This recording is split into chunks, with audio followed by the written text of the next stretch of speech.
Welcome back to my channel. This is Priyanka from Riyansh आणि आई. तर आजचा व्लॉग खूप स्पेशल आहे कारण आज आम्ही जातो आहे आमच्या गावी. रियांश, कुठे चाललो आहे आपण? मग कुठे येणार आहेस? माझ्यासोबत येणार आहेस गावाला? हां, पप्पा नाही, तू आणि मी जायचं आहे आईकडे. ओके, पप्पा आपल्याला सोडायला येणार आहेत. कशाला? बॅट बॉल खेळायला पप्पा कशाला पाहिजे? तिकडे आहे ना दादा वगैरे. बोल, ए बोल. बाय, आम्ही गावाला चाललो आहे. से बाय.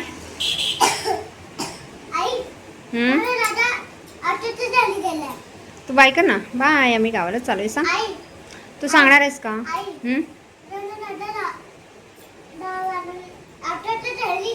ओके, तू बोलणार आहेस का? बोल, बाय, आम्ही गावाला चाललो आहे. खूप दिवसांनंतर गावी जाते, त्यामुळे गावी जाण्याची जी एक्साइटमेंट आहे ना ती एकदम 100 लेवलची आहे. सगळे रेडी झालेले आहे आणि ऑनेस्टली सांगते, गावी जाण्याची जी फिलिंग असते ना जेव्हा आपण खूप दिवसांनी जातो ती काहीतरी एकदम अशी वेगळीच असते. खूप वेगळं फील होतं तेव्हा आपल्याला. आता मी घरातून बाहेर पडली आहे आणि आता आम्ही स्टेशनला जातो आहे. घरापासून स्टेशन थोडंसं लांब आहे, त्याच्यामुळे मग आमची जी ॲक्टिवा आहे ती एका साईडला पार्क करू पार्किंगमध्ये नंतर आम्ही स्टेशनला जाऊ. पण काय आहे ना, संध्याकाळी कधी ऑटो रिक्षा घरापासून जवळच असतात, पण माझ्याकडे खूप लगेज थोडंसं होतं, माझी एक बॅग वगैरे. तर म्हटलं ॲक्टिवावर समोर व्यवस्थित राहील, त्याच्यामुळे मग आम्ही फायनली ॲक्टिवा घेण्याची ठरवली आणि मी आता स्टेशनला पोहोचते. फायनली स्टेशनला पोहोचले.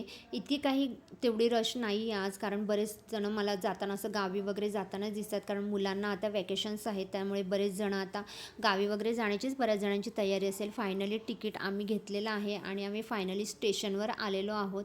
आणि काय आहे ना, ॲक्च्युली गावी जाण्याचा प्लॅन हा माझा गेल्या म्हणजे एंडिंगलाच होता, पण परत माझ्या मामाच्या मुलीचं जे लग्न आहे ना ते पण आहे 14 तारखेला, त्याच्यामुळे मग मला तेही अटेंड करायचं आहे.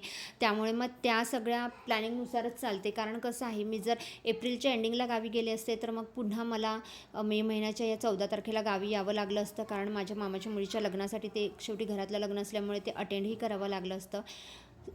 सो फायनली आता ट्रेनमध्ये बसलो आहे आम्ही, ट्रेन पकडलेली आहे आणि त्याच्यानंतर आता आम्ही इथे ठाणे स्टेशनला उतरलो, कारण आता मला 2 ट्रेन चेंज करायच्या आहेत. म्हणजे माझ्या डेस्टिनेशनपासून ते ठाणे आणि ठाण्यापासून परत मला सानपाडा असं 2 ट्रेन चेंज करायच्या आहेत. तर आता मी ठाणे स्टेशनला उतरले आणि ठाणे स्टेशनला उतरल्यानंतर मग पुन्हा पुढची ट्रेन आम्हाला पकडायची होती, तर तीही लगेच अवेलेबल झाली, त्याच्यामुळे मग इतकं काही प्रॉब्लेम झाला नाही. पण ट्रेन खूपच स्लो होती, त्यामुळे काय झालं ना, मला सानपाड्याला जायला थोडा उशीर झाला. आणि म्हणजे आम्ही तिकडे पोहोचायच्या आधीच ट्रॅव्हल तिकडे येऊन गेलेली होती, त्यामुळे त्या ड्रायव्हरचा सारखा फोन येत होता. फायनली मी ट्रॅव्हल्समध्ये आता बसलेले आहे आणि आता गावी जाण्याचा प्रवास हा ऑफिशियली आत्ता खरा चालू झालेला आहे, कारण आता आम्ही फायनली ट्रॅव्हल्समध्ये बसलेलो आहोत. गावी जाताना नेहमी आम्ही रात्रीचाच प्रवास करतो, कारण कसं आहे ना, ट्रॅव्हल्स जास्त करून रात्रीच अवेलेबल असतात, ही एक गोष्ट तर आहेच. पण दुसरं म्हणजे आहे ना, सकाळच्या आपल्या ST किंवा ज्या शिवशाही जे काही बस अवेलेबल होतात ना, त्याच्यामुळे काय होतं, सीटरने जाताना खूप थकल्यासारखं होतं आणि मग तो प्रवास असा खूप दूरचा आणि खूप लांबचा असा वाटतो. रात्रीचं ट्रॅव्हलिंग केलं की मग डायरेक्ट झोपलं की मग आपल्याला सकाळी जाग येते, त्याच्यामुळे मग काय इतकं आपल्याला बर्डन किंवा हे वाटत नाही. आणि असंही मला असं रात्रीचा प्रवास असं जे विंडो वगैरे असतात ना त्याच्यातून बघण्यासाठी खूप आवडतं.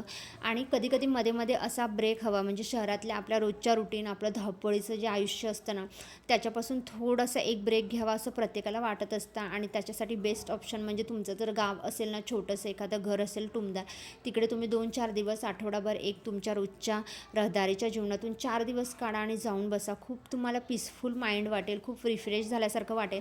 कारण कधी काय असतं, आपल्या रोजच्या जीवनामध्ये आपल्याला हा असा छोटासा ब्रेक हवाच असतो. तर रियांश असा माझ्या विंडोमधून खूप एन्जॉय करत होता. त्यालाही गावी जाण्याची एक एक्साइटमेंट होती, कारण त्याला वेकेशन्स गेले 2 महिने होतेच. स्कूल चालू झाल्यापासून, स्कूलला सुट्टी लागल्यापासून तो सारखाच मागे लागला होता. फायनली आम्ही पहाटे 5 वाजता आमच्या डेस्टिनेशनला पोहोचलो. ट्रॅव्हल्स खूप लवकर आली होती आणि आम्ही जिथे उभे होतो ना तिकडे म्हणजे हायवेला होतो आणि तिकडे कुठेच काहीच म्हणजे असं चिटपाखरूही नव्हतं. त्याच्यामुळे ट्रॅव्हल्सवाले जे किन्नर असतात आणि जे ड्रायव्हर असतात ते म्हणाले, जोपर्यंत तुमच्या घरचे कोणी येत नाहीत तोपर्यंत आम्ही तुम्हाला इकडे सोडून जाऊ शकत नाहीत, कारण मी आणि रियांश आम्ही दोघंच होतो. त्याच्यामुळे थोडंसं त्यांनी काळजी दाखवली आणि ते खरंच खूप छान वाटलं.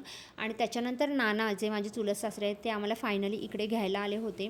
मी त्यांना ऑलरेडी फोन केला होता, त्याच्यामुळे मग ते जरासं थोडंसं लवकर आले. आणि त्याच्यानंतर आता इकडनं आमचा घरी जाण्याचा प्रवास पुन्हा चालू झालेला आहे.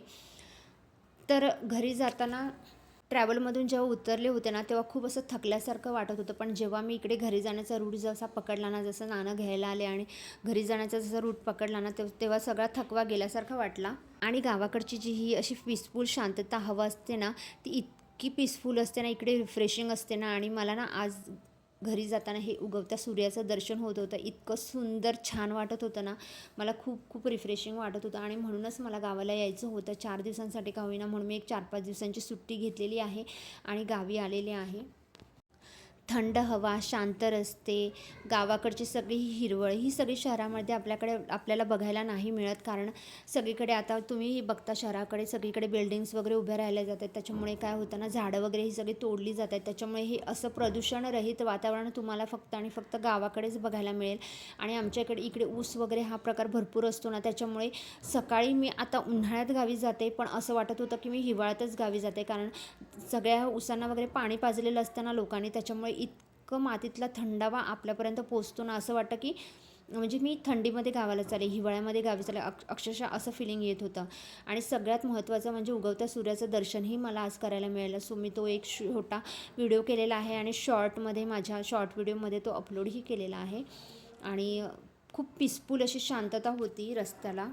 रियांशला घेऊन प्रवास करताना मला वाटत होतं की तो मला खूप जास्त त्रास देईल, पण तसं यावेळेस काही झालं नाही. त्यानेही शांत प्रकारे सगळं हँडल केलं आणि तोही शांत होता.